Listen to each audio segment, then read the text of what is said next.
Vamos a hablar, es que estamos en temporada de lluvias que han sido torrenciales en distintas partes del país, en distintas partes del mundo. Recientemente hemos visto, por ejemplo, un gran socavón que parecía el cráter de un volcán, por ejemplo, en el estado de Puebla.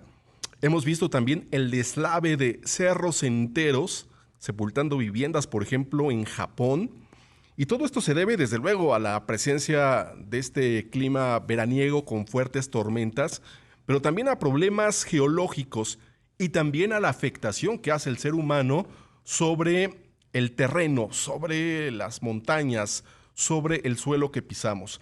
Vamos a platicar de este tema. Agradezco mucho a la maestra Wendy Morales, investigadora del Instituto de Geología de la UNAM, que esté con nosotros. Maestra, ¿qué tal? Buenas tardes. ¿Qué tal, Héctor? Buenas tardes a ti y a todo tu auditorio. Pues sí, como ya platicábamos, son distintas causas, distintos factores, el humano desde luego, el geológico, el tema que tiene que ver con la meteorología, el clima, que provocan esta situación como los socavones que hemos visto, ¿no? Sí, claro, estos fenómenos que han ocurrido a lo largo de toda la historia geológica se potencializan con actividades humanas como la deforestación, la extracción de agua, la construcción de tramos carreteros, la modificación al uso de suelo y entonces, aunado a eso, que ya en muchos lugares están habitados o hay infraestructura, pues indudablemente estos fenómenos se ven muy potencializados y con graves afectaciones hacia, no solamente hacia a la infraestructura, ¿no? Si incluso llegan a cobrar vidas humanas.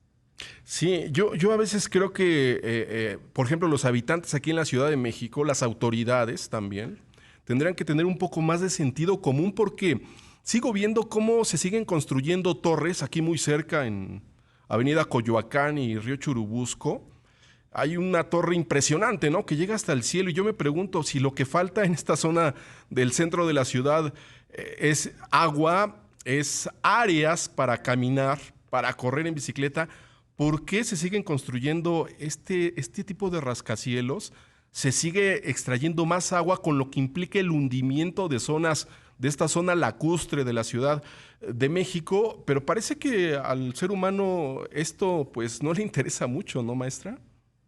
Sí, claro, indudablemente no estamos teniendo un equilibrio con nuestro entorno y de alguna manera la naturaleza pues es mucho más fuerte que lo que nosotros podamos entender. O sea, todos estos fenómenos pues indudablemente cobran factura a lo largo del tiempo porque no hemos sabido llevar este equilibrio.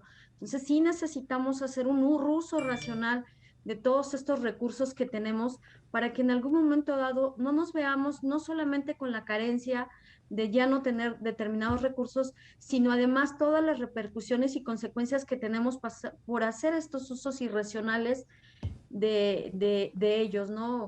Una habitación modificación del entorno, indudablemente sin ver a futuro las condiciones y las características que de alguna manera modificamos. Simplemente por poner un ejemplo, si nosotros hacemos un tramo carretero, modificamos indudablemente toda el escurrimiento superficial y esto a largo plazo pues indudablemente tiene consecuencias no solamente en ese lugar, sino en otro lugar que en algún momento dado no tenía estas afectaciones. Entonces, sí tenemos que tener esta visión más prospectiva de cómo estamos utilizando el territorio y los recursos. Y actuar con responsabilidad. Sí es cierto, maestra, que en los lugares, sobre todo laderas, cerros, montañas, que hay deforestación, que hay tala ilegal muchas veces de árboles y que no se repone, que no se vuelven a sembrar. Los árboles son los lugares idóneos para deslaves que muchas veces sepultan pueblos enteros.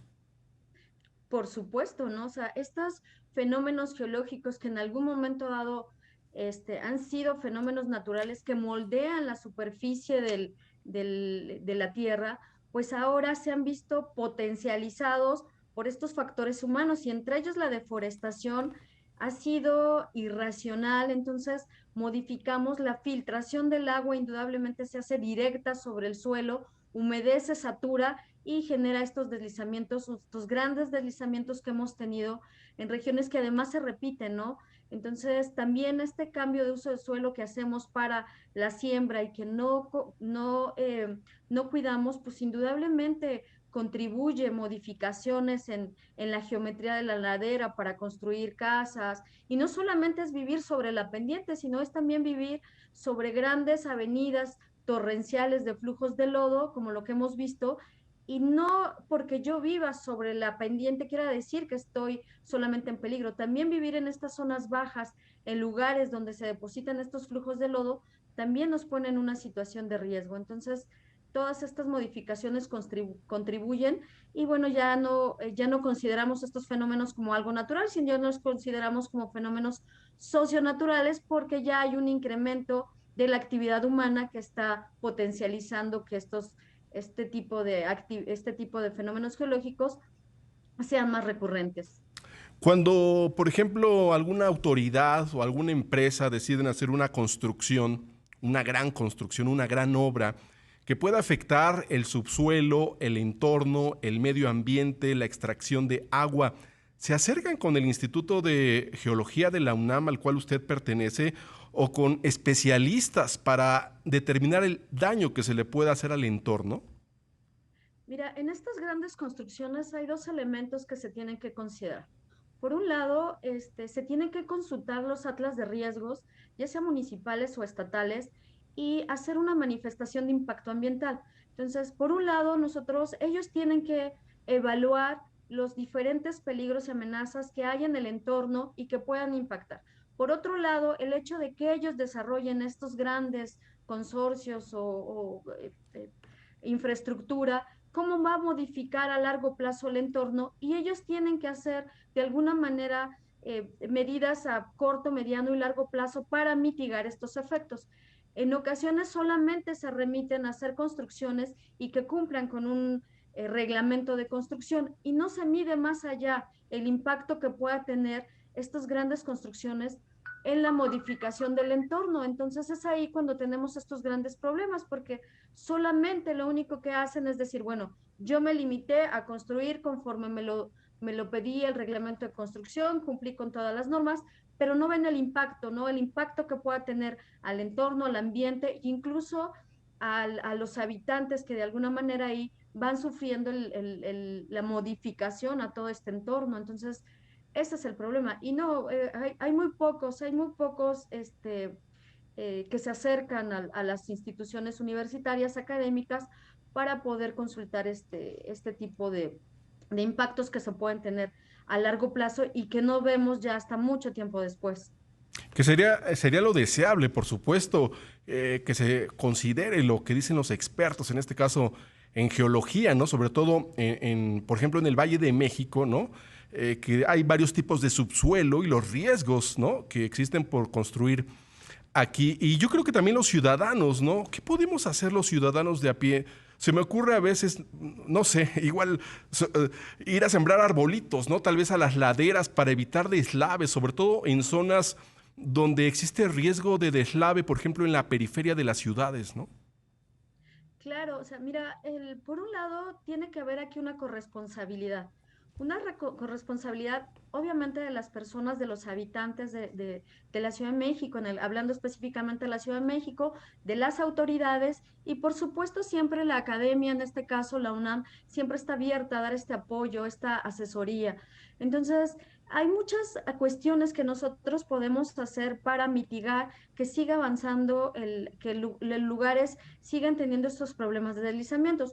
Por un lado, puede ser estas medidas no estructurales, que la gente aprenda a coexistir con el entorno, que tiene que ver con el cascajo, con que no tiren agua directamente sobre la escorrentía de las laderas, entonces que no corten, que no haya más tala de árboles, que no tiren basura, porque muchas veces incluso hasta grandes acumulamiento de basura o de cascajo también genera estos deslizamientos. Entonces, eso por un lado, ¿no? Que la gente tome conciencia.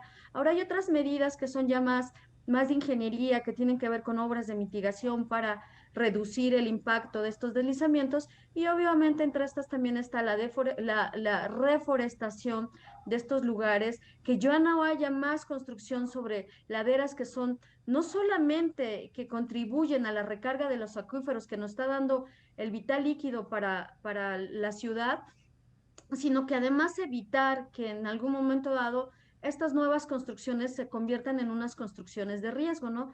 Y de alguna manera mitigamos, o sea, ya no construimos socialmente estos riesgos que en algún momento dado se llegan a convertir en grandes desastres que cobran vidas, y no solamente es eso, sino que hay pérdidas de infraestructura que mucha gente no logra posteriormente recuperarse de estas pérdidas económicas porque invirtió ahí prácticamente todo su patrimonio y luego ya no es tan fácil recuperarlo. Sí, hay ¿Cuál- muchas medidas y tiene que ser una corresponsabilidad. ¿Cuáles son las fallas geológicas que afectan más, por ejemplo, en zonas urbanas o rurales? No sé, los socavones, los deslizamientos de tierra, los hundimientos, por ejemplo, hundimientos diferenciales que se ven en el Valle de México. Mira, la Ciudad de México es un laboratorio Sí, geológico.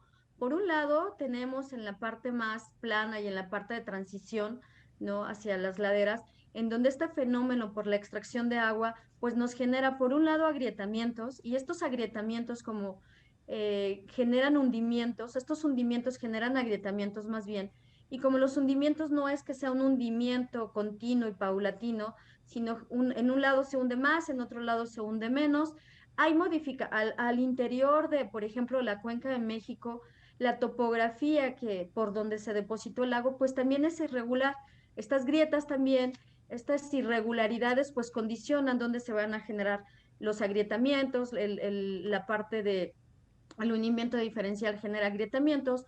Como consecuencia de sí. estos agrietamientos, pues por ahí se filtra el agua, tenemos esta carpeta asfáltica y entonces se va generando esta erosión, y esta erosión no la vemos ya hasta que son grandes oquedades que ya no soporta la carpeta asfáltica, que sigue transitando de alguna manera vehículos, la gente, y ya lo llegamos a ver hasta que está el grande socavón.